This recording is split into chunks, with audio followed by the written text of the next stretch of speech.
e quem também já está de volta é o consultor em agronegócio Carlos Cogo, porque a gente falou no começo do jornal que ia responder as suas dúvidas sobre o começo da safra de soja e aqui vamos fazer isso. Aproveita, manda sua mensagem para o nosso número de WhatsApp, que é o 119-4313-4234. Obrigada, viu, Cogo, pela sua disponibilidade nesse nosso novo quadro, Você no Mercado. Excelente, ótima ideia. Estamos aí para colaborar, como sempre, né?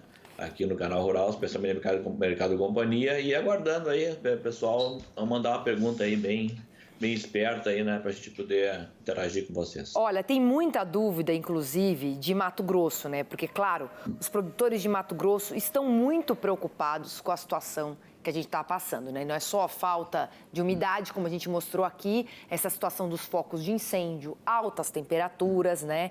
Então, a gente tem aqui, olha só, o Thomas Bart, que é de Primavera do Leste, ele fala o seguinte, olha, há poucos dias de iniciarmos o novo ciclo da soja 24-25, eu gostaria de saber por que ainda não temos o verdadeiro número do volume colhido no ciclo 23-24. Tendo em vista que esse já está consolidado e poderia trazer um número real para os nossos estoques de passagem. Nossos órgãos que trabalham com esses números precisam apresentar sempre com celeridade, aí eles apresentam, né, na verdade, pois daí nós, produtores, não ficaríamos à mercê de previsões infundadas. O que você diz aí, Cogo? Esse tema já foi exaustivamente trabalhado aqui, né? Eu até achei que ele já tinha até sido consolidado, né? Os números, tanto das grandes consultorias, como do próprio Conab, BGE e o próprio SDA, já convergiram no Brasil para uma safra que ficou aí na casa de 145 milhões de toneladas. Isso é uma coisa importante até a pergunta, vamos aproveitá-la, né? No caso da soja, a questão da safra, além de todo o apoio de satélite, imagens, etc., e tudo como se trabalha, tem um outro monitoramento que é importante, sempre aos finais de cada ano, para saber se a gente realmente está muito próximo do número, que é, você tem o volume todo que sai pelos portos, né, de soja em grãos, através dos dados da Comexstats. E você tem também todo o volume que entra da entrada nas indústrias para ser processado, virar farelo e óleo. O erro deste número de demanda mais exportação em relação ao número de safra tem oscilado entre 0,5% e 1,5%. Isso há mais de 10 anos. Portanto, nós estamos cada vez mais próximos dos números precisos sobre a safra brasileira. E essa é uma discussão que ela é oportuna, claro, tem que ser colocada na mesa sempre. Mas, de fato, os números estão bem próximos disso e o número, a meu ver, está consolidado e o mercado também já nem mais olha para isso. Esse é o fato.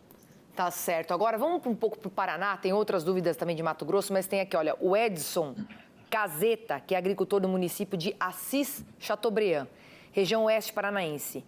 Nossas chuvas estão atrasadas este ano. Eu gostaria de saber qual que é a projeção de valor de saca de soja para comercialização em fevereiro de 2025, com todo esse cenário que a gente está vivendo, que, claro, né, Cogo, a gente sabe que está mais grave para o Brasil Central, mas que para o Paraná também não está ideal, está longe disso, né? Exatamente. De qualquer forma, né, se houver um atraso de plantio no Brasil, como já está prognosticado que de fato vai ocorrer, o efeito sobre os preços se dá no Brasil inteiro, no Paraná, Mato Grosso, no Mato Piba. Então, respondendo objetivamente, a gente deixou aberta a nossa ferramenta aqui de paridade, né? Essa cotação hoje ela está ao redor de R$ 140 a saca nessa região do produtor aqui, do paranaense que nos pergunta hoje, nos questiona. O detalhe é que essa cotação, além da questão do dólar alto, ela tem um prêmio embutido nela, um prêmio super elevado, um prêmio de final de entre safra, que reflete uma safra menor no Brasil. Esse prêmio hoje está entre $1,80 até $1,90 positivo sobre a cotação em Chicago. Então, esse também está ajudando a encorpar esse preço no curto prazo. Quando a gente olha o contrato janeiro, que é o primeiro vencimento de 2025, esse contrato ele até está um pouco mais alto em Chicago, mas o prêmio no Brasil ele cai para 45 cents positivo. E em março, logo após fevereiro, cai para 20 cents positivo. O prêmio em fevereiro tem ficado na ordem de 30 cents positivo. Ou seja, nós vamos ter uma queda dessa cotação atual dos R$ 140 a valores de hoje para algo ao redor entre R$ 126 e R$ 127. É uma queda importante que mostra que esse recuo dos prêmios, que é típico de período de colheita, de safra, e que muitas vezes o prêmio fica até negativo, esse ano não, ele está positivo para todos os contratos do primeiro semestre, ainda assim ele vai ter um efeito baixista sobre a cotação da soja. Agora, tem que falar uma coisa que é muito importante. Toda essa situação de incêndios e etc. e tal, dificuldade de plantio, seca, atraso de plantio, isso tudo vai compor um mercado climático para a soja na Bolsa de Chicago, que já está ocorrendo isso, e vai gerar bons momentos de venda para os produtores. Agora, tentar escapar desse período de já fevereiro, março e abril do mercado spot, do mercado à vista, é uma estratégia indicada, porque os preços vão recuar em relação aos que estão hoje. Perfeito. Vamos aqui, já falamos um pouco do Sul, contemplamos o Centro-Oeste, vamos voltar para o Centro-Oeste depois, se der tempo, mas a gente tem aqui o Claudir Vadel de Palmital, interior de São Paulo. O melhor momento para fazer contrato futuro de soja já passou, ou ainda pode ter novas oportunidades? Ele aproveita e pergunta, o que precisa acontecer para a soja subir? Duas boas perguntas. O melhor momento já passou, mas isso não quer dizer que não tem que ficar olhando para trás. Bem, quem não aproveitou as oportunidades, agora exatamente ficar monitorando essa questão climática. Essa questão climática ela vai ocorrer de duas vias.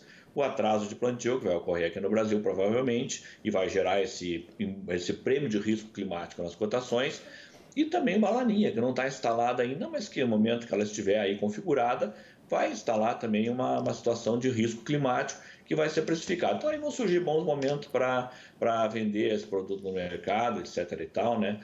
Sem nenhuma dúvida. A segunda parte, qual era, Priscila? A segunda parte que ele pergunta é o que precisa acontecer para subir a soja para o preço. Isso. Essa é uma pergunta excelente, porque a gente tem tratado muito disso em palestras, que é a questão do ciclo, né? Para a soja subir, tem que fechar o ciclo. Nós estamos num ciclo de baixa de preço. Qual é a redução? Redução de margem, preço em baixa. Tem que começar a reduzir a área plantada para que os estoques globais recuem e o preço comece a recuperar. Isso sim está em vista, porque, lembrando, o produtor americano ele está com prejuízo na soja pelo segundo ano consecutivo e isso é a primeira vez que acontece nos últimos 50 anos. Ao contrário do Brasil, que o comportamento tradicional não é reduzir a área, nos Estados Unidos é. E provavelmente eles vão reduzir a área. Agora, respondendo mais objetivamente ainda, um ciclo ele pode ser quebrado. Ele pode ser quebrado por clima, quebra de safra, você pode reduzir estoque, o preço subir, pandemia aconteceu isso, as guerras a mesma coisa. E tem uma coisa em vista logo em seguida que vai acontecer, que é a eleição nos Estados Unidos. Por quê? Se vencer democratas, hoje Kamala Harris, né?